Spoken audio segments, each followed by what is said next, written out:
my mother went to see the nun in Carlow that was teaching me in the Presentation Convent in Carlow, and we had a discussion how I was very unhappy in my home life, and the nun came up with this great idea that I would go to a school in New Ross and I would get my education and that I would do very well there. So within, I think, days, the arrangements was made for me to go to New Ross. I took my school books and everything with me, but that was the last I ever seen of them. You were 12 at the time? I was 12 at the time. Now, tell me the background to your story. Why did your mother believe that you were unhappy? Well, I was unhappy. We didn't have a very good home life. What was unhappy about your home life? Well, my mother was remarried. There was a second family. You don't really want to talk about that particular background. No. Okay. So at the age of 12, you went into a Magdalene Laundry, which was run by the Good Shepherd Sisters in New Ross. That's correct. Can you tell us a little bit about your experiences in this place?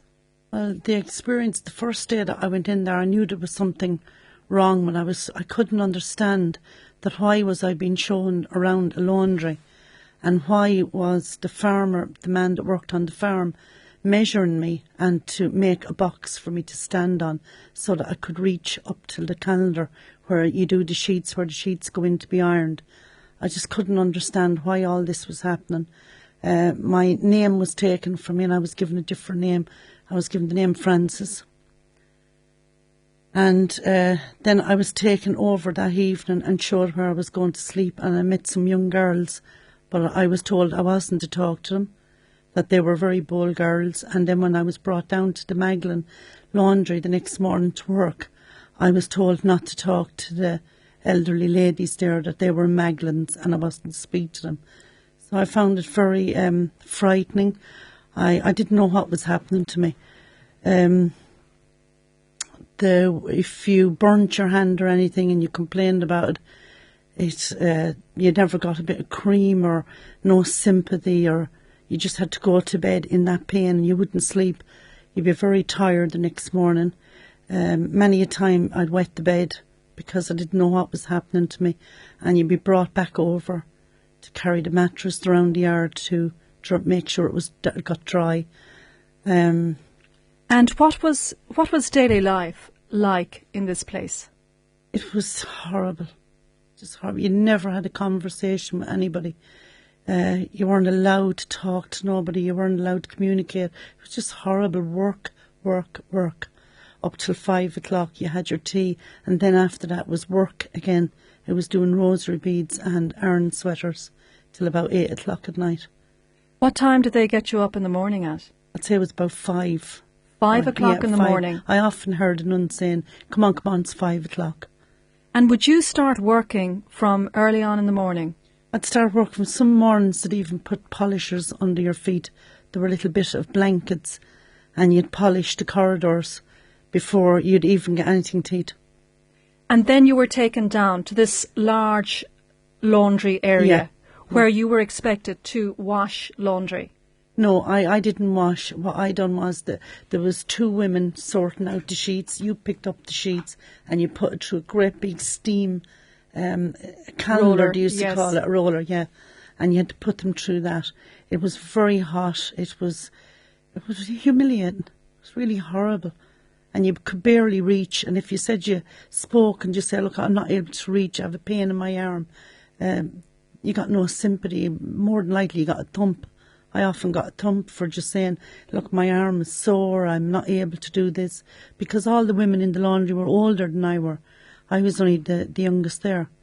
Yeah, you were 12 at the time, I was 12 of course. at the time. There was nobody else 12 there. And you said that you were told you couldn't talk to the older women, but I presume you were saying older, but they would still, of course, have been very young, I presume. They were old to me. They were older. They were old to you. Yeah. But you know what ages were they? Late teens, early 20s? Yeah, and 30s, and there was some 30s. Some very old who had been there all their lives. For all of their adult lives. Correct. So, how many women were in this laundry, working in the laundry every day? Can you remember? I'd say, looking back now, and I often get the picture back on it, I'd say about maybe 30, 40. It was a large place. Yes, oh yes, yeah. And where did the laundry come from? It came from the hotels. came from all priests' houses all around, restaurants. Because in them days, you see, they used to use the white tablecloths in restaurants. Yes. And the nuns were obviously making money out of this. Oh, yes. Yeah. And Mary, over time, though, did you begin to speak to the other women? Presumably you started to have some communication with the other women. Well, the odd time you could get to talk, there was a lady said to me one day, I can't understand. She said, why you're here, you're only a child. And that woman, I never seen her after that. She was kept away from me. And she told me, she said, I got into trouble over talking to you. So you just were afraid, you were frightened to talk. And did your mother ever come back to visit you in this place? Yes, my mother did come back to visit me, and they told me previous that morning that my mother was coming to see me.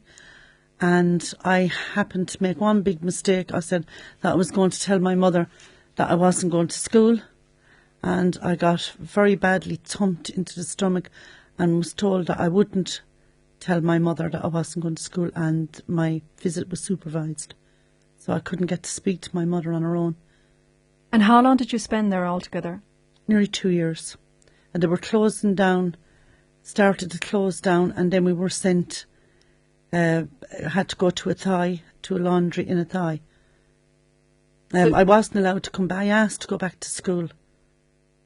And I did have an importance on my education, and so did my mother. And I think that's when my mother got her first shock, was when I said I never went to school in Ross, that I worked in the laundry. And then Sister Veronica told me, she said, you can't come back here and you can't say that you were in Ross. And we, through the various films that have been made of Magdalene Laundries, we have been able to get a sense of just how cruel the nuns were and the awful brutality towards the women. Did you suffer that sort of cruelty? I did, yes. Yeah, undressing, you were watched. Dressing, they were, you couldn't go in to wash your teeth, wash your hands, but they were watching you, passing terrible remarks on you. These are the nuns? Yeah, degrading you all the time. Every chance they got, they degraded you. And what do you know were the stories of the other women there, some of the other younger women? I know they would have been older than you. What do you know about the circumstances that led them to end up in the Magdalene Laundry? Well, I was polishing the floor one day and a girl told me, she said, we were confused about you because you're so young. She says, we're here because we have babies. What confused me was, where was the babies? And I said, where are they? And she started to laugh. So I didn't get the story. She didn't get to tell me exactly where the babies was gone. But I started to think different things for myself. There was something very wrong here. It was a very unhappy place. Everyone was so unhappy in it. Would the nuns, did they abuse you physically, sexually? No, none never abused me sexually, no. Physically and mentally, yes. Psychological abuse was a big part of the Magdalene Laundries. That's right, yeah. Steve O'Riordan, the documentary maker of the Forgotten Maggies, from your own research, what were the main reasons why women ended up? Was it principally because they were unmarried mothers? Okay, first and foremost, I want to categorically state that only some of the women who ended up there had children out of wedlock. The majority of the women that ended up there were put in by solicitors, Garda officers, the nuns, the priests, the local authorities, the government, their brothers, their sisters, their aunts, their uncles, their whole family. It was a network. This was a network of a whole society coming together to deny these women their right and their liberty. I mean, their whole freedom was taken away from them, and even from the point of, I suppose, some people say, oh, they just did laundry, or they just spent their life in there. If you spent your life in an institution, and if you were told while you were in that institution that you were nothing, that you were nobody, that you would never amount to anything in your life, you will continue to go on in your life to think that you are nobody. And the people that you meet in your everyday living after that, you will always see yourself as nobody because you're trying to match yourself up to them.